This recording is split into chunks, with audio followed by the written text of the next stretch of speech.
तो hello good morning. आज हम लोग का जो क्लास है सेशन वो हम लोग ने बोला था जैसा कि एनसीईआरटी का हम लोग एक बैच स्टार्ट करेंगे, चाहे वो कोई भी सब्जेक्ट हो, किसी भी तरीके का सब्जेक्ट हो। हर एक सब्जेक्ट को सबसे पहले आपको क्या कराया जाएगा, 6 से लेके 12 तक की एनसीईआरटी को कवर कराया जाएगा।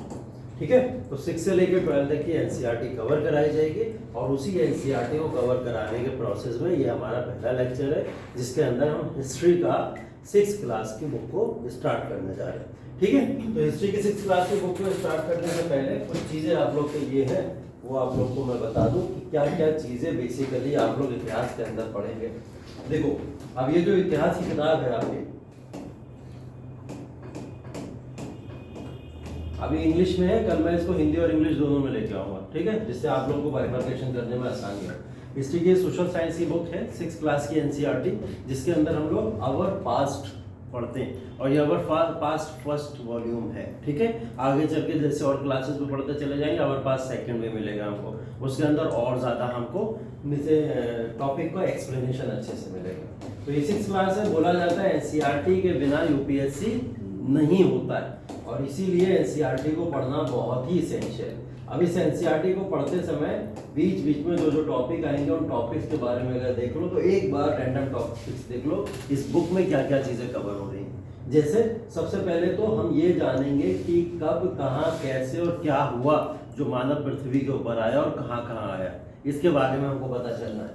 उसके बाद में हम ये देखेंगे कि जो अर्लियर पीपल थे हमारे, जो भी आदि मानव का ज़माना था या फिर हम लोग कहेंगे नॉमेडिक ह्यूमन का जो ज़माना था, उस ज़माने के अंदर के मानव का क्या सीन था। गैदरिंग टू ग्रोइंग, मतलब पहले तो इंसान फूड कलेक्ट करता घूमता था, इकट्ठा करता घूमता था। बाद में धीरे धीरे उसने क्या करा, उगाना भी शुरू कर दिया, कृषि शुरू कर दी। तो ये उस कृषि के बारे में है। सिटीज़ के बारे में थोड़ी सी बात की गई होगी। ठीक है, कुछ हमको प्रीवियस जैसे नहीं मिलता, लाशों के ढेर मिले, इस जगह से यहाँ मिला, ये मिला, स्केलेटन्स मिले, कई सारे कंकाल मिले, तो वो सब चीज़ें भी इसके अंदर पढ़ोगे। उसके बाद किंगडम्स आ जाएंगे। किंगडम्स का मतलब मगध एम्पायर देखेंगे हम लोग। मगध का पूरा एम्पायर था, महाजनपद थे, जनपद थे, इन सब के बारे में हम लोग स्टडी करेंगे। तो यहाँ पे वो स्टडी मिलेगी आपको। अशोका पूरा मौर्य एम्पायर है और अशोका का एम्पायर इसके अंदर थोड़ा बहुत दे रखा है, उसके बारे में पढ़ेंगे। और उनके बाद में कौन कौन से एम्पायर्स आए, क्या क्या उन्होंने बिल्ड किए, उन सब चीज़ों का भी डिस्कशन आपको मिलेगा। बिल्डिंग्स, पेंटिंग्स एंड बुक्स, ये आर्ट एंड कल्चर के अंदर चला जाएगा। तो एनसीईआरटी आपको सिर्फ और सिर्फ एंशिएंट हिस्ट्री नहीं दे रही है, क्या दे रही है, साथ में आर्ट एंड कल्चर या कला एवं संस्कृति का भी पोर्शन भी साथ साथ में कवर कराती चलेगी। बहुत बेसिक से पढ़ेंगे, जैसे छोटे मासूम बच्चे पढ़ते हैं वैसे मासूम बच्चों की तरह पढ़ाई करना है एकदम, है ना, बिल्कुल उसी तरीके से हम लोग इसको एकदम बेसिक से स्टार्ट करेंगे। बहुत सारी नई चीज़ें आपको यहाँ देखने को मिलेंगी, उन नई चीज़ों के बारे में मैं लगातार डिस्कशन कराता चलूँगा आपको। ठीक है, ये है पहला चैप्टर एनसीईआरटी की बुक का। ठीक है, और इस चैप्टर का नाम क्या है, what, where, how and when, मतलब क्या, कहाँ, कैसे और कब। ठीक, अब इसके बारे में ये बहुत सारे क्वेश्चंस हैं इस चैप्टर में, इन क्वेश्चंस का आंसर लेना है। इन क्वेश्चन का आंसर लेने से पहले कुछ चीजें मैं आपको बता दूं, जैसे इतिहास होता है, हिस्ट्री।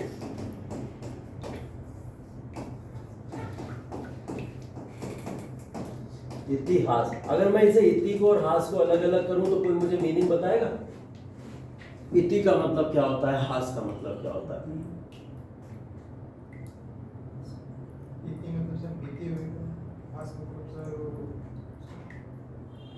इति का मतलब क्या होता है, हास का मतलब, ये संधि विच्छेद पढ़े होंगे तुम लोगों ने।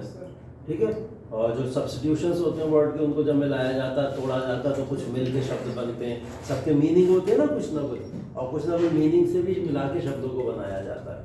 ठीक, तो ये जो बुक है ये इसी की बात कर रही है पूरी की पूरी, क्योंकि इसके अंदर प्रूफ दिए हुए हैं। क्या दिए हुए हैं? साक्ष्य दिए हुए, एविडेंसेस दिए हुए, और ये एविडेंसेस और साक्ष्य आपको यही बात बताएंगे कि इतिहास के अंदर क्या क्या हुआ और कब कब हुआ, और अगर हुआ है तो उसके प्रमाणित स्रोत क्या क्या है, सोर्सेज क्या क्या है, उन सोर्सेज के बारे में बताएंगे। इतिहास का मतलब बेसिकली है, अगर हम लोग बात करें तो ऐसा ही हुआ, क्या बोलते हैं हिंदी में, ऐसा ही हुआ। और ये बात क्या सिद्ध कर रही है कि इतिहास का मतलब ये है कि जो हम पढ़ रहे हैं उसके हमारे पास एविडेंसेस है, साक्ष्य है हमारे पास में, इसीलिए हम इस बात को अच्छे से बोल सकते हैं या प्राउडली बोल सकते हैं, या फिर हम लोग एक कॉन्फिडेंस के साथ बोल सकते हैं कि ऐसा ही हुआ था, तभी हम लोग ये बात पढ़ रहे हैं। अभी वाली बुक आपको यही एक्सप्लेन करेगी कि ऐसा ही कुछ हुआ था।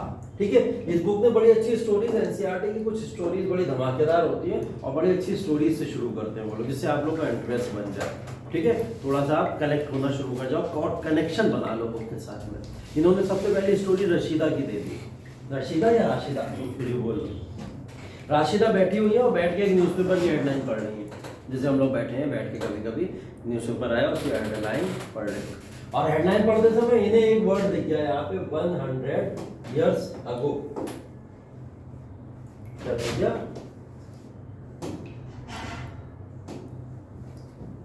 मार्क करते चलेंगे जिससे आप लोग को वर्ड देखते चले।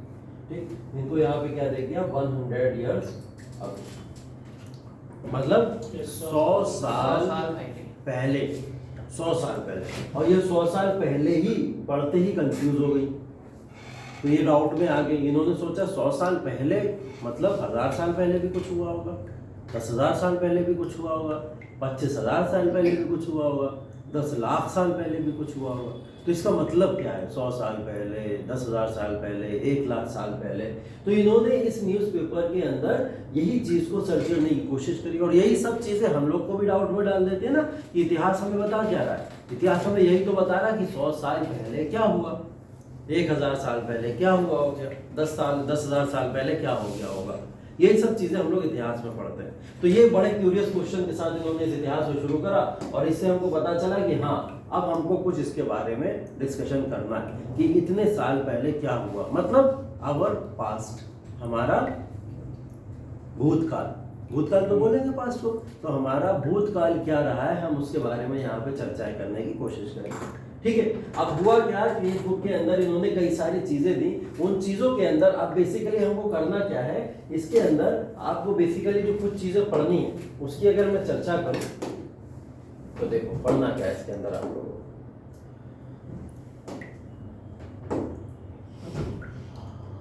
आपने बेसिक एक कॉन्सेप्ट सुना होगा, और वो बेसिक कॉन्सेप्ट होता है रोटी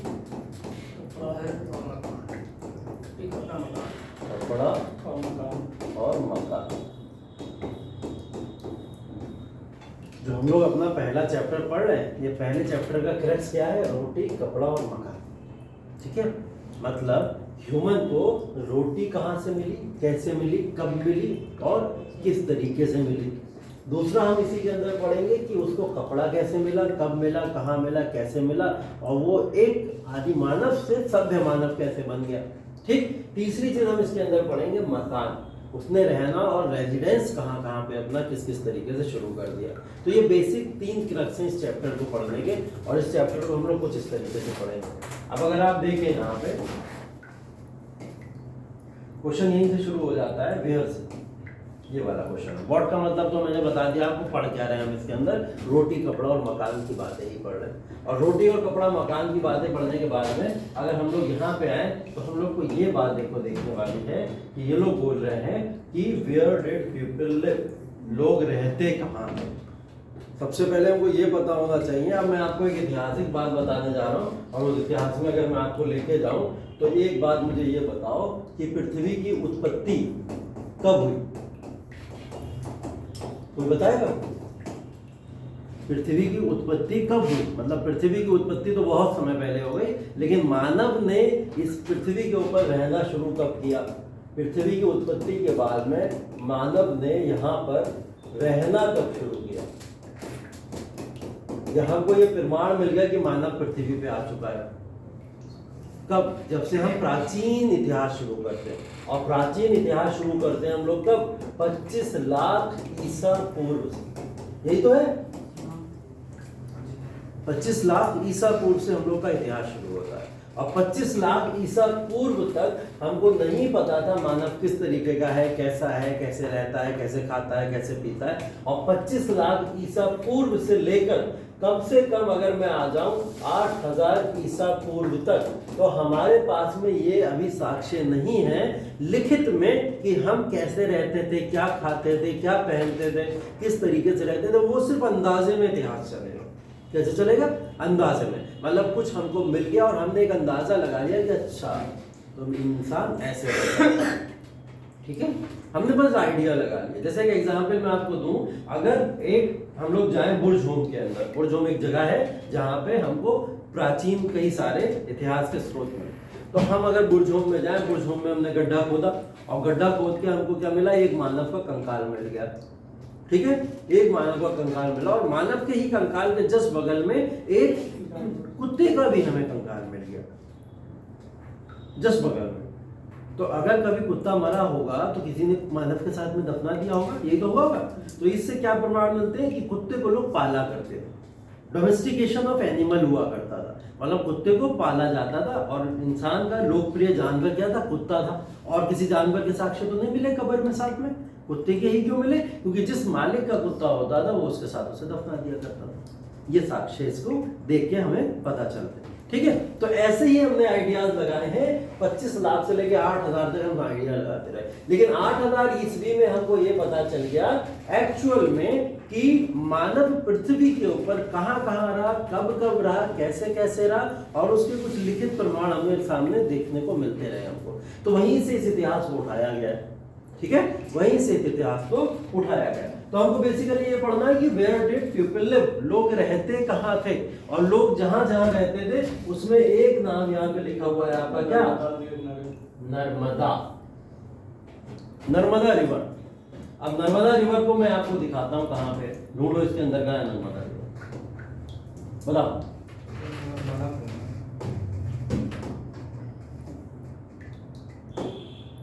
ये बड़ा होगा,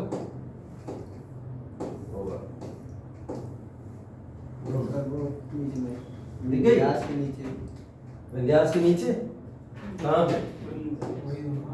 ये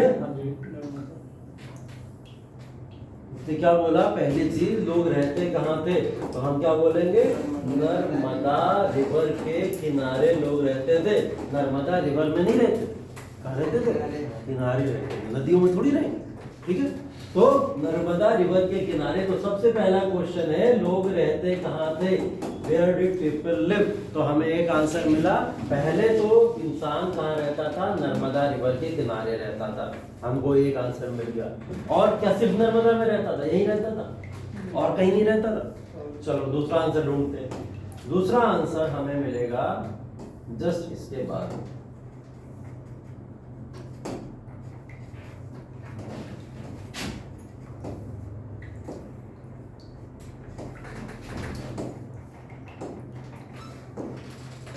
ठीक है।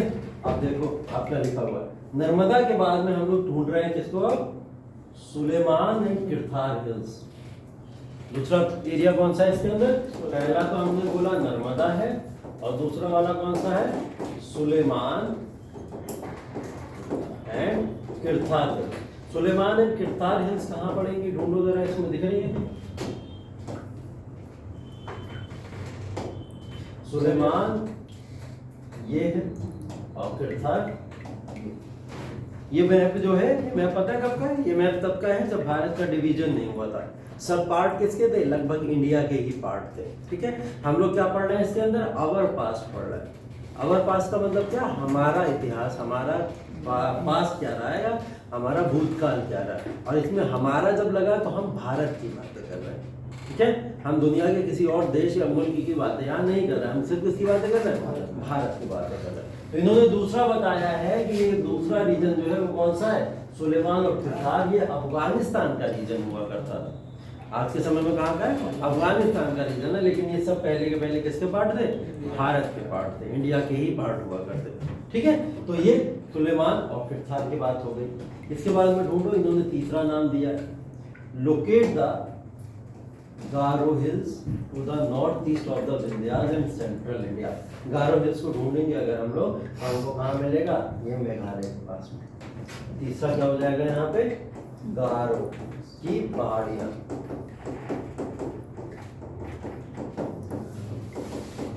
गारो की पहाड़ियां, पहले सुलेमान और किरथार की पहाड़ियां, फिर गारो की पहाड़ियाँ। तो गारो की पहाड़ियाँ वर द थर्ड प्लेस जहाँ पे लोग यहाँ पे रहा करते थे। इस एरिया के पास से ब्रह्मपुत्र रिवर निकलती है। और कभी कभी अगर आपसे पूछ लिया जाए क्वेश्चन में कि गारो हिल्स के पास मानव रहता था या ब्रह्मपुत्र रिवर के पास में मानव रहता था, तो आप कंफ्यूज तो नहीं होंगे, क्योंकि गारो और ब्रह्मपुत्र आसपास में है। तो अगर गारो की जगह ब्रह्मपुत्र भी लिख के आ गया तब भी आप लोग लगा लोगे, ठीक है। तो वही आंसर को यहाँ पे मेंशन कर सकते हो कि गारो हिल्स ही नहीं, ब्रह्मपुत्र भी यहाँ पे पास में पड़ती है। देखो ये लिखा भी है ना, ये देखो ये लिखा हुआ है ब्रह्मपुत्र रिवर और ये लिखा है गारो हिल्स। तो ब्रह्मपुत्र रिवर और गारो हिल्स दोनों के पास ही अगर हम लोग देखें तो यहाँ से मानव दिखता है, ठीक है। 3 जगह मिल गई, कौन कौन सी बताओ जल्दी। पहला नर्मदा रिवर, दूसरा सुलेमान और किरथार की पहाड़ियाँ, तीसरा गारो की पहाड़ियाँ, ठीक है। ये 3 जगहें हमको मिल गई हैं। चौथी जगह फिर हम लोग देख लेते हैं इसके अंदर।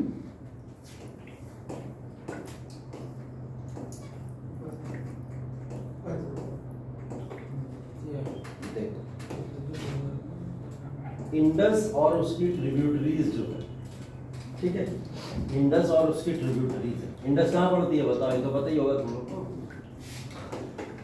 ये, ठीक है। इंडस रिवर भारत और पाकिस्तान के बीच में डिस्प्यूटेड वाटर ट्रीटी के फॉर्म में साइन हुई थी।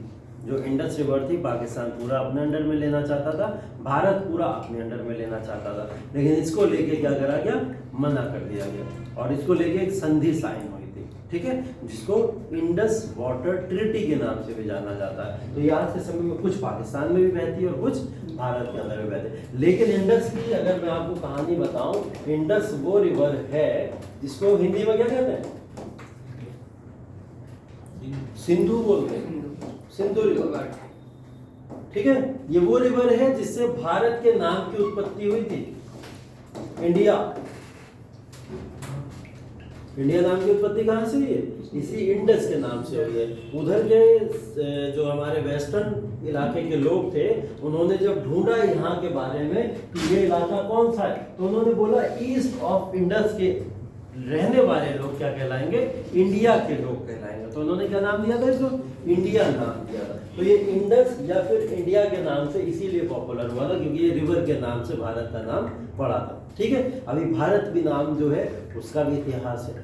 भारत का नाम भी जो था एक इतिहास के नाम पे ही पड़ा था। हिंदुस्तान नाम भी जो था वो इतिहास के नाम पे ही किसी न किसी शब्दों से मिलकर पड़ा था। नाम आते जाएंगे, मैं आपको बताता जाऊंगा। इंडस का नाम आया तो सिंधु नाम होता है, और इंडिया का नाम इसका क्यों पड़ा, इंडस रिवर की वजह से पड़ा। इंडस वो रिवर है जहाँ पे बेसिकली आर्यंस आके बसे थे और आर्यंस आके यहाँ पे रहा करते थे इस पूरे रीजन के अंदर, कुछ इतिहासकार के अनुसार, ठीक है। तो इसकी बात अगर हम लोग करें तो हमको 4 नाम मिल गए ना, कौन कौन से मिल गए, पहले नर्मदा मिल गया, दूसरा मिल गया आपको सुलेमान और किरथार पहाड़ियाँ, तीसरा क्या मिल गया आपको, गारो की पहाड़ियाँ, चौथा इंडस, ठीक है। ये 4 नाम हमको बेसिकली मिल गए। इसके बाद देखो आगे ये लोग क्या बात कर रहे हैं, चलो ठीक है। अब ये बोल रहे हैं Ganga and it's tributaries, Ganga और उसकी सहायक नदियाँ, ठीक है। अगर मैं बात करूं आपको मैप के अंदर दिखाऊं गंगा और उसकी ट्रिब्यूटरीज, तो ये देखो ये तो है आपकी रिवर गंगा, ये है गंगा ही तो है। अब गंगा रिवर तो हमको पता है मेन रिवर है, मेन नदी हमारी कौन सी है, गंगा है। ट्रिब्यूटरी किसको बोलते हैं, सहायक नदियाँ किसको बोलते हैं, जैसे ये रिवर बह रही है, ये मेन रिवर कौन सी, गंगा। इस रिवर के अंदर ये वाली रिवर आके जुड़ गई, अगर ये क्या हो गई, इसकी सहायक नदी हो गई। मतलब सहायक नदी का मतलब क्या हो गया, ये नदी इसको सहारा दे रही है कि तुम आगे बढ़ो पानी का फ्लो बढ़ाने के लिए।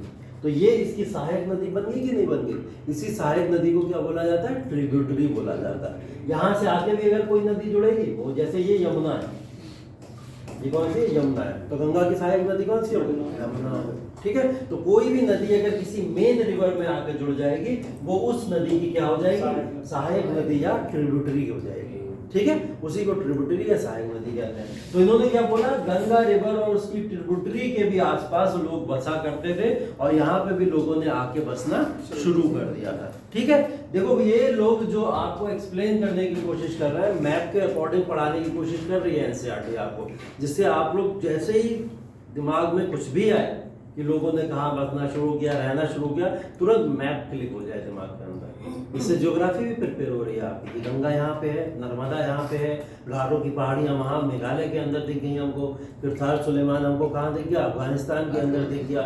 ठीक है, ऐसी नर्मदा, गंगा, ये सब चीजें कहाँ कहाँ दिख रही हैं। ज्योग्राफिकल पोर्शन भी आपसे इसका तैयार हो रहा है। तो अवर पास लगभग इसी सब चीजों की बातें करता है। अब मैंने बात करी थी आपकी रोटी कपड़ा और मकान की, ठीक है, रोटी कपड़ा और मकान, ये देखते हैं पहले वाले केस को।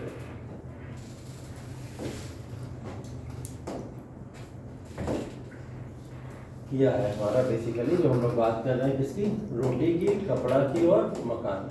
अब इस रोटी कपड़ा और मकान की अगर हम लोग बात करें तो ये तीन हमारे सेंटेंस हैं। इन तीन सेंटेंस में हमको मकान मिल गया, कहाँ कहाँ लोग बस रहे हैं, कहाँ कहाँ रह रहे हैं, किस किस जगह रह रहे हैं, ये तो हमको मिल गया। अब उसके बाद में अगर हम लोग बात करें कपड़ा, पहनते क्या थे ये लोग, किस तरीके के कल्चर को अडॉप्ट करते थे, कैसे तरीके के कल्चर में रहते थे, ये सब चीजें बताने के लिए हमको यहाँ पे मिलेंगे कुछ इंस्क्रिप्शंस और कुछ मिलेंगी मैन्युस्क्रिप्ट्स। तो ये किताब हमको क्या बताएगी, पहला चैप्टर इंस्क्रिप्शन के बारे में बताएगी या फिर मैन्युस्क्रिप्ट के बारे में बताएगी। इंस्क्रिप्शन या मैन्युस्क्रिप्ट को क्या बोला जाता है, वो प्रमाण जो आपके किसी वस्तु के आधार पे आपको प्राप्त हुए हो। कोई वस्तु मिली, उस वस्तु को आपने देखा और देख के प्रमाण प्राप्त हो गए। मैन्युस्क्रिप्ट्स क्या होते हैं, मैन्युस्क्रिप्ट्स होती है बुक, क्या होती है, किताब। किताब के जो साक्ष्य होते हैं, पुस्तक के जो साक्ष्य होते हैं, अगर उसके फॉर्म में आपको कुछ मिल गया तो वो क्या होता है, मैन्युस्क्रिप्ट होता है। ठीक है, जैसे हिंदी में एक को तो पांडुलिपि बोला जाता है, इसको मैन्युस्क्रिप्ट को बोलेंगे, किताबों का मतलब ही वही होता है। तो मैन्युस्क्रिप्ट क्या हो जाएगा, पांडुलिपि हो जाएगा। और इंस्क्रिप्शंस क्या हो जाएंगे आपके, इंस्क्रिप्शन को हम लोग बेसिकली बोल सकते हैं हिंदी के अंदर अगर बोला जाए तो शिलालेख, बिल्कुल, हाँ शिलालेख बोलेंगे, बहुत बढ़िया, शिलालेख बोला जाएगा। शिलालेख और पांडुलिपि, शिलालेख और पांडुलिपियों से हमको पता चला कि इतिहास के अंदर क्या क्या चीजें होती हैं। किसी भी चीज को जानने के लिए, इतिहास को जानने के लिए हमारे पास तीन स्रोत होते हैं, तीन सोर्सेज होती हैं। पहली सोर्सेज क्या होती है, पहली सोर्स ये होती है कि हमको इतिहास के बारे में या तो कोई किताब लिखी मिल जाए, कुछ लिखा मिल जाए तो हम पढ़ लेंगे उसको और उसको वेरीफाई करेंगे कि अच्छा किताब के अंदर ये चीजें लिखी हुई हैं, पहली चीज। दूसरी चीज हम किससे पता करते हैं कि हमको कोई वस्तु मिल जाए और वस्तु के ऊपर किसी भी तरीके का कोई कल्चर, आर्ट बनी हुई मिल जाए हमको, तो वो क्या है, एक हमको इशारा दे दे कि अच्छा ऐसा उस समय में हो रहा होगा, तो हम अंदाजा लगा लेंगे ऐसा कुछ हुआ होगा। और तीसरी चीज क्या होती है, फॉरेन ट्रेवलर्स होते हैं, विदेशी यात्री जब भारत के अंदर आते हैं तो वो यात्री कुछ लिख के जाते हैं, कुछ बोल के जाते हैं और कुछ बना के जाते हैं। जैसे अंग्रेजों ने भारत के अंदर कई सारी चीजें बनाई और उन्हीं बनाई हुई चीजों से हम लोग अंदाजा लगा भी लेते हैं, लिखी हुई चीजें मिल गई हमको कि हाँ ऐसा कुछ होता था। जैसे उस समय में जब आर्यन सार्यंस आते थे, लिखे हुए प्रमाण नहीं थे ना इतना हमारे पास में, तो उन लोगों ने कहीं लिख दिया, कुछ लिख दिया, तो हमने अंदाजा लगा लिया अच्छा आर्यन यहाँ पे रहे होंगे, उनकी बाउंड्री यहाँ तक है। तो कुछ फॉरेन ट्रैवलर्स जो आते हैं या विदेशी यात्री जो आते हैं, उससे भी हम इतिहास पता लगा सकते हैं। ठीक, अब यहाँ विदेशी यात्री तो नहीं मिल रहे, लेकिन दो चीजें तो मिल सकती है ना, इंस्क्रिप्शंस और मैन्युस्क्रिप्ट्स मिल सकते हैं। मतलब शिलालेख मिलेंगे, कुछ लिखे लिखाए हमको, और कुछ क्या मिलेंगे, मैन्युस्क्रिप्ट्स मिलेंगे। इसकी इमेजेस दिखाता हूँ मैं आपको, ये देखिए, ये क्या है आपका, बताओ, इंस्क्रिप्शन है। अब इस इंस्क्रिप्शन के अंदर कुछ आप पढ़ पाओगे, बताओ क्या लिखा हुआ, बस ABCD दिख रही होगी, कुछ लिखी लिखाया हल्की फुल्की वो समझ आ रही होगी, कहीं कहीं कोई फॉर्मूला समझ आ रहा होगा, कहीं कहीं अरबी समझ आ रही होगी, कहीं कहीं संस्कृत समझ आ रही होगी। तो ये वो इंस्क्रिप्शन है जो शायद इंस्क्रिप्शन को हम लोग नहीं पढ़ पाएंगे, लेकिन इतिहासकारों ने इसको पढ़ लिखाया। ठीक है, ये इंस्क्रिप्शन पता है किसका है, अशोका का, इसका ये अशोका का इंस्क्रिप्शन है, और अशोका के इंस्क्रिप्शन के अंदर क्या क्या चीजें लिखी हैं, किस किस जगह लिखी है, उन्होंने कैसा कैसा लिखा है, इसके बारे में वर्णन है। हम नहीं पढ़ सकते, लेकिन इतिहासकारों ने इसको पढ़ निकाला और पढ़ने के बाद में उसके मीनिंग भी लोगों को समझा दी। जैसे अशोका के शिलालेखों में से कुछ शिलालेखों में उन्होंने मैसेज दिया है लोगों को डायरेक्ट कि तुमको जीवन को किस तरीके से जीना चाहिए, और उसी मैसेज को यहाँ पे कन्वे किया गया। ठीक है, तो ये मैसेज हमको यहाँ पे देखने को मिलता है। तो ये इंस्क्रिप्शन है, इंस्क्रिप्शन का तो एग्जाम्पल ये हो गया। अगर हम लोग आगे चले तो आपको ये भी मिलेगा। ये है, ये क्या है बताओ? ये तो सिक्के सब जो जोन में चला करते थे। मटका है। मटका है, मटका कहते हैं इसे? पक्का मटका है। मटका कहते हैं। और क्या है? मनका। वैसे शब्द मन का ही है इसके लिए, हिंदी शब्द क्या है इसके लिए? मन का। पहले इसको मनका के नाम से ही जाना जाता था, तो ये मनका, पॉटरी कहते हैं बेसिकली इसको इंग्लिश में, और वैसे क्या बोलते हैं? मनका कहते हैं। ये कुछ मिला है हमको, एलिमेंट्स मिले। ठीक है, मतलब एक टुकड़ा मिला, काहे का हो सकता है? पीतल का हो सकता है, सिल्वर का हो सकता है, लोहे का हो सकता है, और उसके ऊपर कुछ ना कुछ सिंबल बने मिले। जैसे किसी के ऊपर गाय का चित्र मिल गया, किसी के ऊपर बफेलो का मिल गया, किसी के ऊपर शेर का मिल गया, सिंह का मिल गया। ठीक है, इस तरीके के हमको कई सारे चित्र मिले, और उन चित्रों से भी क्या दर्शाया जाता है कि अच्छा, ह्यूमन उस समय में आर्ट तो जानता ही जानता था, और साथ में अपने साथ में रहने वाले जो जो उसने जानवर देखे उनके चित्र भी उसके ऊपर बनाए। तो इससे ये भी पता चल गया कि ह्यूमन के साथ में कौन कौन से जानवर उस समय में रहा करते थे। ठीक है, तो ये बात भी यहाँ से पता चलती है। तो ये वो है आर्कियोलॉजिकल कुछ चीज़ें हैं, कुछ प्रमाण है हमारे पास में, जिनसे हमको ये पता चलता है कि मानव उस समय में किन किन चीज़ों के ऊपर डिपेंडेंट था, और क्या क्या चीज़ें मानव अपने हिसाब से लिया करता था। आप देखो, ये देखो, ये कुछ इंस्क्रिप्शंस, ये इंस्क्रिप्शंस क्या है? ये स्क्रिप्ट और लैंग्वेज की भाषाएं हुआ करती थी, जिसके अंदर कुछ एनिमल्स को बना दिया जाता था और उसके बाद में उसके बारे में लिख दिया जाता था। तो इससे इंस्क्रिप्शन से स्क्रिप्ट मिल जाती थी, लैंग्वेज मिल जाती थी, और शायद हमको कुछ पढ़ पाते हम उसको। ठीक है, तो हमको ये सब आइडियाज भी कहाँ से मिले? यहीं से मिले। अब इसके अंदर कौन कौन से एनिमल्स हैं वो तो आपको बेसिकली दिख ही रहे होंगे। बताओ कौन कौन से एनिमल दिख रहे हैं? शेर, कौवा, चीता है और शेर, ये कौवा दिख रहा तुम लोग को? बाज है सब। बाज, चील, बाज, चील क्या है? एक होता है बाज, एक होता है चील। बाज है सब। क्या है? बाज है, पक्का? पक्का।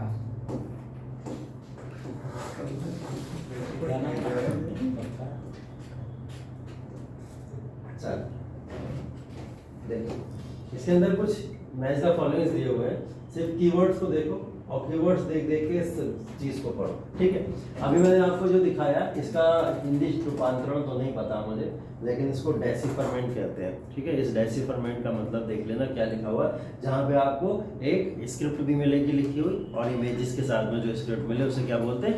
डेसिफरमेंट बोलते हैं। ठीक है, इसका मतलब आप लोग एक बार देख लेना, हिंदी में कल पढ़ना बता ही दूंगा आपको।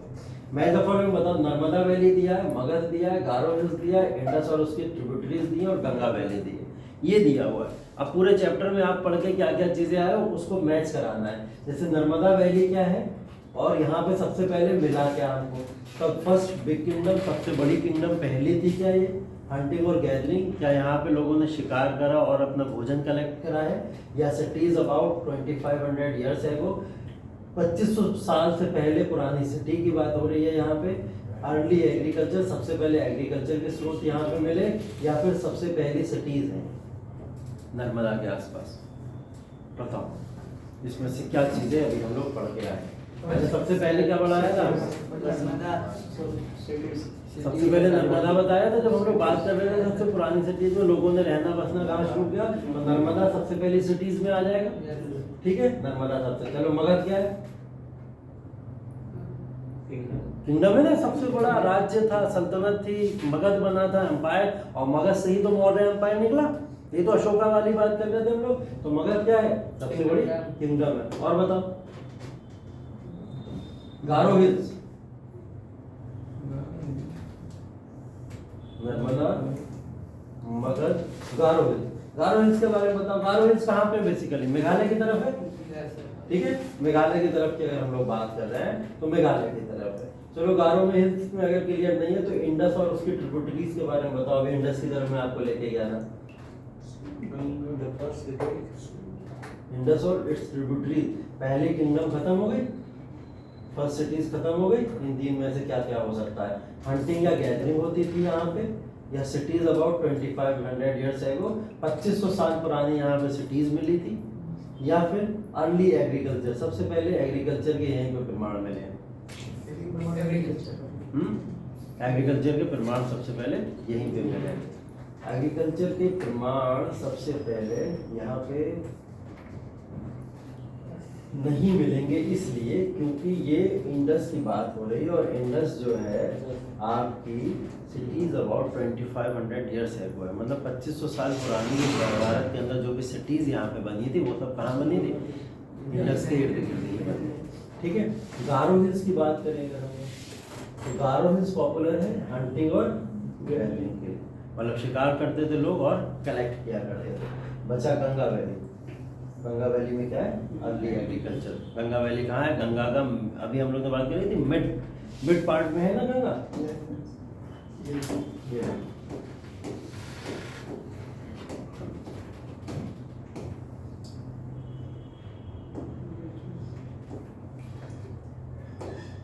ये है गंगा।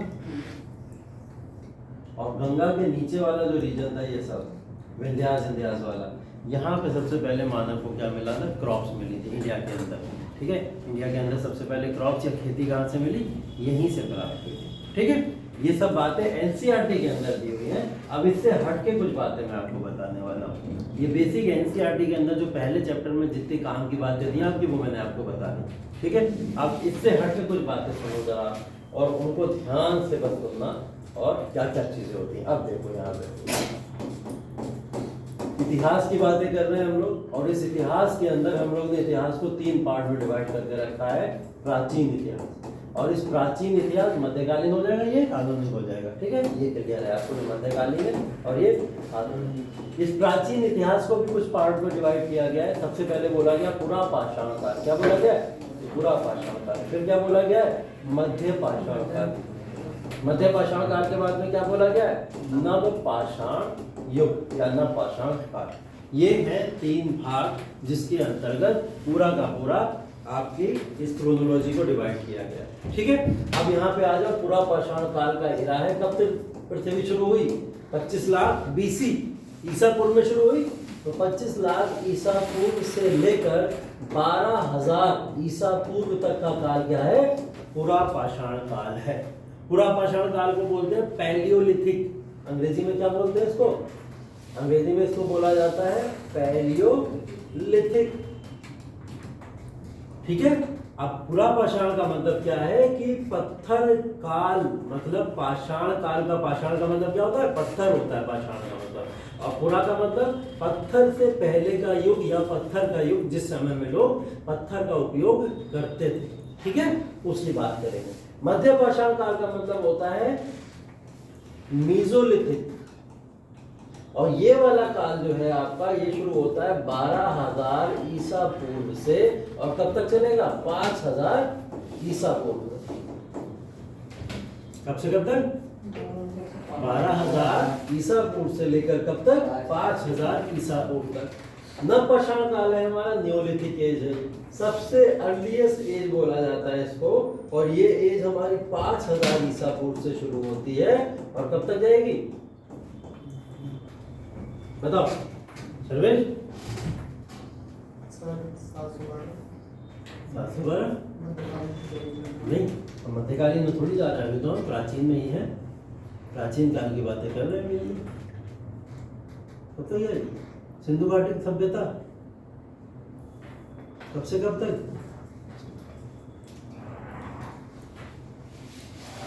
5,000 बीसी से लेकर 2350 ईसा पूर्व, यहाँ से शुरू हो गई सिंधु घाटी सभ्यता। क्या शुरू हो गई? सिंधु घाटी सभ्यता शुरू हो गई, इसलिए हम लोग इसको सिंधु घाटी सभ्यता में ले जाएंगे फिर आगे वाला। तो ये पूरी तीनों एजेस कब की हैं? ये सिंधु घाटी सभ्यता से पहले की एजेस है, उसकी बात कर रहे हैं हम लोग। तो हमने क्या करा, प्राचीन भारत को निम्नलिखित 3 भागों में डिवाइड किया, और जो है हमारे पुरापाषाण, मध्यपाषाण और नवपाषाण काल। ठीक है, नवपाषाण काल के बाद में एक और एज हम लोग मान लेते हैं, और ये एज और एक आती है जिसको हम लोग बोलते हैं कॉपर युग या कॉपर एज, मतलब कांस्य युग के नाम से इसको जाना जाता है। कौन सा युग है? कांस्य युग। कांस्य युग का मतलब, सॉरी कॉपर नहीं, ब्रोंज होगा, ब्रोंज होगा, ब्रोंज होगा, ब्रोंज होगा, ये ब्रोंज है। कॉपर तो मिल गया था इस समय, तभी हमने इसको क्या बोलते हैं, ब्रोंज, इंग्लिश में बोला जाता है ब्रोंज। ब्रोंज मतलब कांस्य युग की बातें कर रहे हैं। ये कांस्य युग का मतलब हमको मेटल मिल गया, इस समय में पदार्थ मिल गया, और पदार्थ के नाम से हमने इसको क्या लिख दिया, कांस्य युग लिख दिया। और ये कांस्य युग हमारा बेसिकली जो है आपको आफ्टर 350 ईस्वी से लेकर हमको 1750 ईस्वी तक देखने को मिलता है। ठीक है, 350 से 1700, और यही कुछ काल हमारा सिंधु घाटी सभ्यता के काल से मिलता जुलता काल कहलाता है। ठीक है, इसके बाद में सभ्यताएं शुरू हो जाती हैं। सभ्यता का मतलब समझते हो क्या होता है? सभ्यता का मतलब होता है जहां पे सिविलाइज्ड हो जाए मानव। मानव पहले कैसा था? अनसिविलाइज्ड था, उसे ना पहनने की ढंग, ना बैठने का ढंग, ना उठने का ढंग, ना बात करने का ढंग। सिर्फ और सिर्फ एक छोटा सा बच्चा जो पैदा हो गया, जिस तरीके से वो होता है उसे नहीं पता सही क्या गलत क्या, क्या उड़ना क्या पहनना क्या करना है, कुछ नहीं पता, उसी तरीके से मानव रहा करता था। आप पागल देख लीजिए आजकल के, कंपेयर तो नहीं करना चाहिए, लेकिन अगर मैं कंपेयर करूं जो रोड साइड पागल अगल थोड़े मेंटली डिस्टर्ब लोग घूमते रहते हैं, क्या उन्हें पता होता है कि वो क्या कर रहे हैं क्या नहीं कर रहे हैं? वो सभ्य नहीं है। सभ्य होने का प्रमाण क्या है कि आपको सही से पहनना आता हो, आपको सही से बात करनी आती हो, और आपको समाज के अंदर सही से रहना आता हो, इसी को कहते हैं सभ्य होना। तो मानव सभ्य हो गया, इसके बाद में सिविलाइज्ड हो गया, इसीलिए क्या शुरू हो गई, सभ्यताएं शुरू हो गए। तो इसके बाद में क्या शुरू हुआ, सिंधु घाटी सभ्यता। ठीक है, तो ये सिंधु घाटी सभ्यता इसके बाद में शुरू हो जाएगी। तो प्राचीन भारत को हम लोग कुछ इस पार्ट में शुरू करेंगे। अभी तक हम लोग ये सारी जो बातें पढ़ रहे थे, ये सारी की सारी बातें कहाँ की है, मध्यपाषाण या नवपाषाण युग की हम लोग बातें कर रहे हैं। ठीक है, पुरापाषाण काल की बातें मैंने अभी आपको नहीं बताई है, वो जब डेप्थ ऑफ द टॉपिक के अंदर हम लोग चलेंगे तब पढ़ेंगे। अभी पहले क्या क्लियर कर लो, बेसिक एनसीईआरटी क्लियर कर लो। अभी मैं ये सिर्फ युग आपको क्यों बता रहा हूँ, क्योंकि इन युग में से यहाँ पे जितनी भी बातें आपको देखने को मिल रही है, वो या तो मध्य की देखने को मिल रही है या नवपाषाण की देखने को मिल रही है। पुरापाषाण की देखने को नहीं मिल रही, क्योंकि उस समय मानव पत्थर तोड़ता था, पत्थरों से ही काम करता था। ठीक है, या फिर हथियार भी किससे बनाता था, पत्थर से ही बनाता था, क्योंकि उसे शिकार करना पसंद था। भोजन तो था नहीं, फसलें थी नहीं ना, इस समय में फसलें नहीं थी, इंसान कुछ भी उगाता खाता नहीं था। वो क्या करता था, शिकार करता था। एक बड़े पत्थर को गिरा देता था जानवर के ऊपर घेर के, और जानवर मर जाता था, उसके बाद उसको शिकार करके खा लिया करता था। ऐसे रहता था पहले का मानव। तो ये वो युग है, लेकिन हम लोग इस युग में किसकी बात कर रहे हैं, जब यहाँ पे मध्यपाषाण और नवपाषाण काल आते हैं। ठीक है, तो ये वो युग है। तो इस चैप्टर का अक्षर आप लोग को पता चल गया होगा मेरे ख्याल से। इस चैप्टर के अंदर जो भी हम लोग ने बातें करी, वो क्या क्या बातें करी, उसको फिर से एक बार देख लीजिए।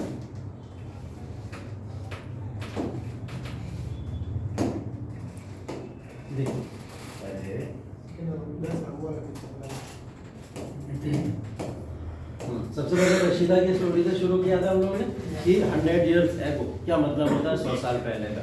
100 साल पहले का मतलब 1000 साल पहले का मतलब 1000 साल पहले का मतलब 10,000 हो, 1 लाख हो। पहले का मतलब पास्ट होता है, और पास्ट का मतलब इतिहास होता है। ये इतिहास के बारे में हम लोग इस क्वेश्चन से जानने की कोशिश कर रहे थे। तो पास्ट में हम लोग कहाँ रहते थे, क्या करते थे, कैसे रहते थे, क्या क्या चीज़ें हमारे पास में अवेलेबल थी, उसकी इस चैप्टर के बारे में चर्चा की जा रही है। बेसिकली 3 चीज़ों की बात की जा रही थी, रोटी, कपड़ा और मकान। रोटी कैसे मानव को मिली, कपड़ा कैसे मानव को मिला, और मकान कैसे मानव को मिला। मकान देख लेते हैं हम लोग पहले कि मानव कहाँ रहता कहाँ कहाँ था। सबसे पहले हमने नर्मदा देख ली, मैप के ऊपर उसको लोकेट करके देख लिया। सुलेमान और किरथार पहाड़ी देख ली, नर्मदा, सुलेमान, किरथार पहाड़ी, गारो हिल्स देख ली उसके बाद में हमने, और उसके बाद में गंगा वैली हम लोग ने देख ली। ये तमाम जगहों पे मानव रहता था। रोटी के बाद में हम लोग, सॉरी मकान के बाद में हम लोग अगर रोटी की बात करें, तो रोटी का मतलब क्या हो गया, गैदरिंग, हंटिंग एंड गैदरिंग किया करता था मानव। क्या करता था? हंटिंग और गैदरिंग, मतलब शिकार करता था और कलेक्ट करता था और कलेक्ट करके उसको उपभोग किया करता था या कंज्यूम किया करता था, खाया करता था। तो ये हंटिंग एंड गैदरिंग का पार्ट हो गया, ठीक है। और कपड़े उपड़े के लिए इंसान क्या करता था? ट्रेड किया करता था, व्यापार किया करता था, ट्रेवल। ये देखो एक क्वेश्चन इसके अंदर ये आया है, Why do people travel nowadays? आज के समय में लोग क्यों घूमते? और इसको अगर मैं कंपेयर करूं कि प्रीवियस टाइम में या फिर पास्ट में लोग क्यों घूमते थे, बताओ क्यों घूमते थे? एक प्लेस से दूसरे प्लेस पे लोग क्यों घूमते थे? खाना ढूंढने के लिए तो घूमते थे, सबसे पहले तो फूड कलेक्ट करने के लिए, तो गैदरिंग करने के लिए या फूड कलेक्ट। कभी कभी तो मानव क्या करता था? शिकार करने किसी जानवर के पीछे भागा और भागते भागते भागते भागते वो किसी दूसरे देश में पहुंच जाता था और वहीं पे अपना ठिकाना बना लेता और वहीं रहना शुरू कर देता था, ठीक है। क्योंकि उसे वापस आने का रास्ता नहीं पता नहीं कहाँ से भागता भागता गया, भूखा था और भूख की वजह से वो पता नहीं कहाँ भागता भागता चला गया और जहाँ पहुंचा वहीं उसने अपना ठिकाना बना लिया और वहीं रहना शुरू कर दिया, ठीक है। तो इस वजह से क्या हुआ? सभ्यताएं बढ़ती चली गई, मानव का जगह जगह पे वास होना भी शुरू हो गया। तो मानव क्यों रहता था? पहले फूड के लिए रहता था या ट्रैवल किया करता था एक जगह से दूसरी जगह। दूसरी जगह, एक जगह से दूसरी जगह जाना मानव के लिए दूसरी मजबूरी क्या थी? और क्यों जा सकता है मानव एक जगह से दूसरी जगह? फूड के बाद में, जैसे मैंने बोला, रहने के लिए, बसने के लिए क्या ढूंढता था? घर ढूंढता था, मकान ढूंढता था, रहना कहाँ है, किस तरीके से रहना है, ठीक। तीसरी चीज क्या हो सकती है? कपड़े और क्या चीज हो सकती है? व्यापार हो सकता है, मतलब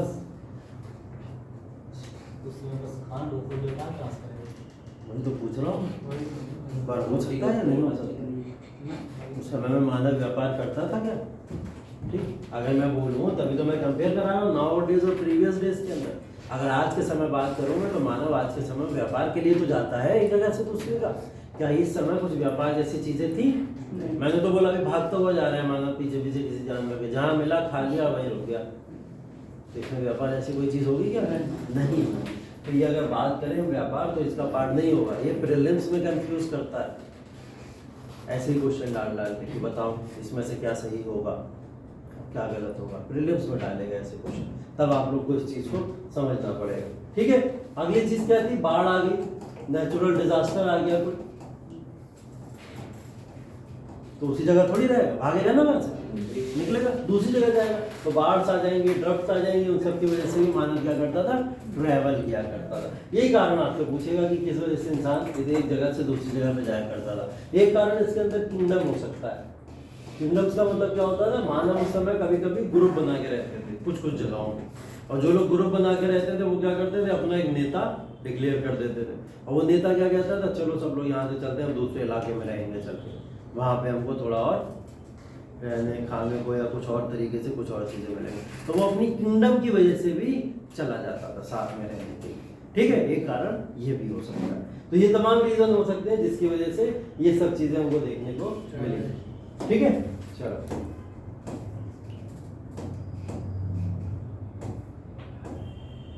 और तो ये भी देखो एक इंस्क्रिप्शन उस समय का, ठीक है। ये मैन्यूस्क्रिप्ट कहलाएगी, इंस्क्रिप्शन नहीं कहलाएगी, क्या कहलाएगी? मैन्यूस्क्रिप्ट। मैन्यूस्क्रिप्ट का एग्जाम्पल नहीं देखा था, तो ये मैन्यूस्क्रिप्ट का एग्जाम्पल है, ठीक है। मैन्यूस्क्रिप्ट एक बुक है, उस बुक के ऊपर लिखी हुई जो मैन्यूस्क्रिप्ट है उसके बारे में यहाँ पे लिखा गया। कौन सी लैंग्वेज लिखी है सर भाई?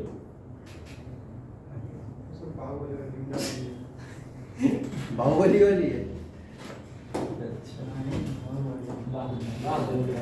हाँ, तो इसको पढ़ पाना शायद हम लोगों के लिए इम्पॉसिबल है, इसलिए दिमाग लगाने से कोई फायदा नहीं, ठीक है।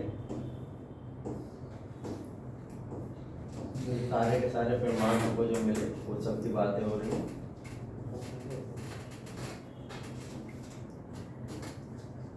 चलो अब एक चीज़ और बता देता हूँ तुम लोग को, तुम लोग को पता होगी, वो एनसीईआरटी ने यहाँ पे क्लियर करके लिखी हुई है। उन्होंने बोला है अगर इन्होंने बात करी, रशीदा ने 100 साल पहले 100 ईयर्स अगो की बात करी इन्होंने, तो 100 ईयर्स अगो तो हमारे पास में 1923 आएगा। क्या आएगा?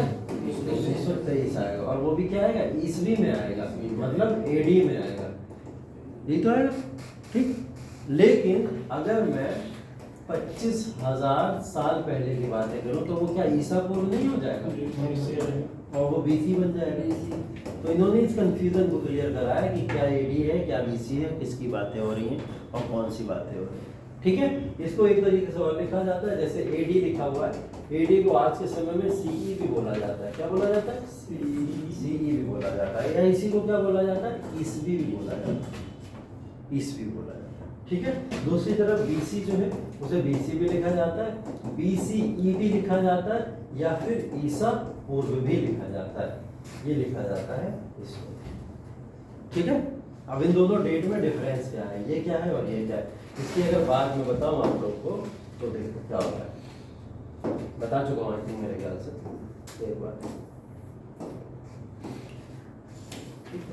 ये मान लेते हैं एकदम अंत है जो अभी चल रहा है, प्रेजेंट का है, ठीक है। और ये मान लेते हैं एकदम स्टार्ट है, यहाँ से यहाँ पे पृथ्वी की उत्पत्ति ही हो गई।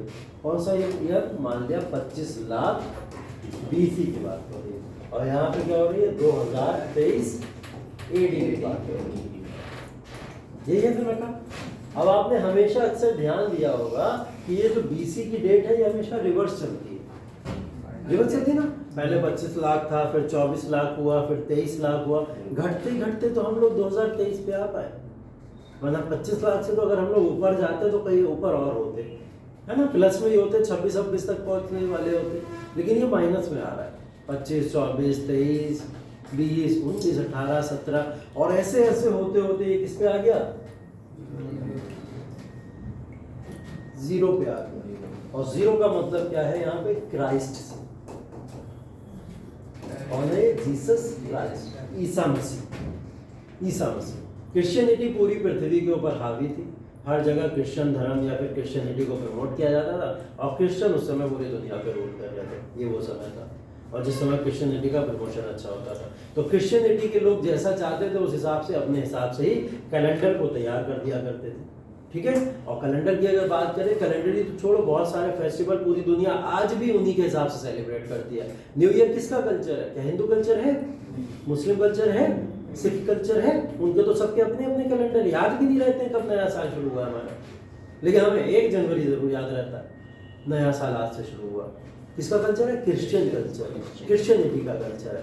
क्रिश्चियनिटी इतनी पॉपुलर थी जिसकी वजह से वो कुछ भी करना चाहते थे, कोई भी फेस्टिवल को प्रमोट करना चाहते थे, प्रमोट होता था। पूरी दुनिया 25 दिसंबर क्रिसमस डे सेलिब्रेट करती है, लेकिन पूरी दुनिया क्या दिवाली सेलिब्रेट करती है? क्या ईद सेलिब्रेट करती है? नहीं करती है। ये पॉपुलरिटी ऑफ क्रिश्चियनिटी थी जिसकी वजह से ये चीज हुआ, और इसी ने यहाँ पे किसको जन्म दे दिया? एक बोला इन्होंने हम कैलेंडर बनाएंगे अपना, और वो कैलेंडर क्या करेगा? डेट डिसाइड कर देगा, इतिहास कितने भागों में कहाँ डिवाइड किया जाता है, ठीक है। तो इन्होंने बोला कि ये वाला इरा जो है यहाँ से जो शुरू हुआ, यहाँ पे हुई थी जीसस क्राइस्ट की बर्थ, पैदा हुए जीसस क्राइस्ट। तो जीसस क्राइस्ट जब पैदा हुए, इसी को मान लो 1 AD, क्या मान ले? 1 AD। और इससे जस्ट पहले को क्या मान लिया जाएगा? 1 BC मान लिया जाएगा, ठीक है। इससे जस्ट पहले को मान लिया जाएगा 1 BC। मतलब BC का मतलब हो गया बिफोर क्राइस्ट, मतलब ईसा मसीह के जन्म से पहले का इरा जो है वो BC कहलाता है, या BCE कहलाता है, या ईसा पूर्व कहलाता है, मतलब ईसा से पहले। तो ये सब 1 BC है। इसके बाद में अगर हम लोग चले जाए 2 BC है, या फिर 200 BC है, या फिर 2000 BC है, सब BC हो जाएगा टोटल। बोले ठीक है, इसके बाद की डेट क्या होगी? बोले AD बोल दो। AD का मतलब होता है anno domini, after the birth of the Christ. क्या मतलब है? After the birth of the Christ, Isa की बर्थ के बाद में जो भी डेट है उसको क्या मान लेते हैं? AD। 1 AD आएगा, 2 AD आएगा, क्या आएगा? 300 AD आएगा, 2000 AD आएगा, और क्या पहुंच गए हम लोग? 2023 AD तक पहुंच गए। इसी AD को क्या बोला जाता है? CE भी बोला जाता है। CE इसलिए बोला जाता है, CE बोला गया कॉमन एरा को। किसको बोला गया? Common era. कॉमन एरा इसलिए बोल दिया गया क्योंकि क्रिश्चियनिटी के बढ़ते हुए पॉपुलरिटी से कुछ कम्युनिटी वाले नाराज हो गए, और जैसे यहूदी लोगों ने बोला कि BC हम नहीं मानते, हम AD नहीं मानते, हम क्या बोलेंगे? हम तो बोलेंगे कॉमन एरा। हम बोलेंगे इसको बिफोर कॉमन एरा और बोलेंगे कॉमन एरा। बोले हम क्राइस्ट का नाम क्यों लें जब हम क्राइस्ट को मानते ही नहीं। ये बोला यहूदी या दूसरे धर्म के लोगों ने जिन्होंने अपना कल्चर, ये कंपटीशन के बेसिस पे शुरू हुआ। तो आप लोग को बस ये याद रखना है एडी को ही सीई बोला जाता है या ईसवी बोला जाता है, या बीसी को ही बीसीई या ईसा बोला जाता है। इसी को इन्होंने यहाँ पे एक्सप्लेन करने की कोशिश की है पूरा का पूरा कि डेट्स का मतलब होता क्या है और इसको डिवाइड कैसे करते हैं। देखो ये पूरा का पूरा लेटर्स विद डेट्स लिखे हुए हैं, ठीक है। और ये इंस्क्रिप्शन वगैरह ये सब चीज़ें जो है मैं आपको बता ही चुका सारी चीज़ें। बस ये चैप्टर क्या होता है यहीं पे खत्म हो जाता है, ठीक है। इस पूरे चैप्टर को हम लोग यहीं पे खत्म कर देते हैं। इस चैप्टर से जो जो क्रक्स निकले, अब काम आप लोग का क्या है, इस चैप्टर को पढ़ना है घर पे जाके। किसमें? जिसकी जो भाषा है, जिसकी जो भाषा है, हिंदी में जिसकी भाषा वो हिंदी में पढ़ेगा, अंग्रेजी जिसकी भाषा है वो अंग्रेजी में पढ़ेगा। और इसके कीवर्ड्स नोट करने, इन्होंने लिखे हुए ना कीवर्ड्स, इन कीवर्ड्स को एक पेपर पे नोट करना है और क्या करना है उसकी डेफिनेशन लेनी है आगे, बस एक एक लाइन में इसका ये मतलब है, इसका ये मतलब है, इसका ये मतलब। और ये सब करते समय आप लोग के सामने ये वाला क्लास यूट्यूब पे खुला होना चाहिए, क्योंकि ये अभी अपलोड हो जाएगा। कोशिश करके मैं आज ही से अपलोड करा दूंगा। तो ये खुला होना चाहिए यूट्यूब के ऊपर कि कहीं पे भी अगर कोई कंफ्यूजन आए तो उस कंफ्यूजन को हम लोग क्या करें, तुरंत ही क्लियर कर लें, ठीक है। किताब जिसके पास नहीं है उसके पास में फोन है और फोन में आपको किताब मिल जाएगी कहीं ना कहीं पे, ठीक है। और वरना किताब लाने में 5 मिनट महीना बाद या फिर आपको अलीगंज से नहीं लगेंगे। 6th क्लास की किताब की बातें कर रहे हैं और 6th क्लास को हर एक दिन में एक चैप्टर खत्म करते रहेंगे हम लोग आराम से। 6th क्लास की बुक चलेगी ये भी आपको, तो आप ले सकते हैं इसको और लेके ख़त्म करिए। 6th 7th 8th 9th 10th वो किताबें हैं जो आपका बेसिक बिल्ड करेंगी, बेसिक छोटी छोटी चीज़ें। ये आगे चल के अगर कहीं मैं मैन्युस्क्रिप्ट बोलूँ तो आप कंफ्यूज ही नहीं होंगे, अच्छा मैन्युस्क्रिप्ट तो वहाँ पढ़ के आए हैं हम लोग, ठीक है। मैं बोलूँगा इंस्क्रिप्शन तो कंफ्यूज नहीं होगा। अशोक के शिलालेख पढ़ने जाएंगे हम लोग तो शिलालेख आप पूछोगे ही नहीं मुझसे कि सर शिलालेख का मतलब बता दो, क्योंकि शिलालेख तो अभी आपको पता चल गया, मैंने पिक्चर दिखा दिया आपको। अब आपको नर्मदा पता है कहाँ पे है, आपको गारो हिल्स पता है कहाँ पे है, तीर्थर पहाड़ियाँ पता है कहाँ पे, लोकेशन आपको पता है ऑलरेडी कि कौन सी चीज़ कहाँ पे है। तो आप लोग मुझसे अब ये सब चीज़ें नहीं पूछोगे। अब आप लोग मुझसे क्या पूछोगे, सर ठीक है शिलालेख के बारे में ही बता दीजिए। तो हम लोग वहाँ एडवांस लेवल पे पढ़ते होंगे, ये सब बेसिक चीज़ें सब यहीं पे क्लियर हो चुकी होंगी, ठीक है। तो क्लियर है ये चैप्टर। इस चैप्टर के बाद में अगला चैप्टर 2nd जो है हम लोग उसकी बात करेंगे। Thank you so much, see you in the next class.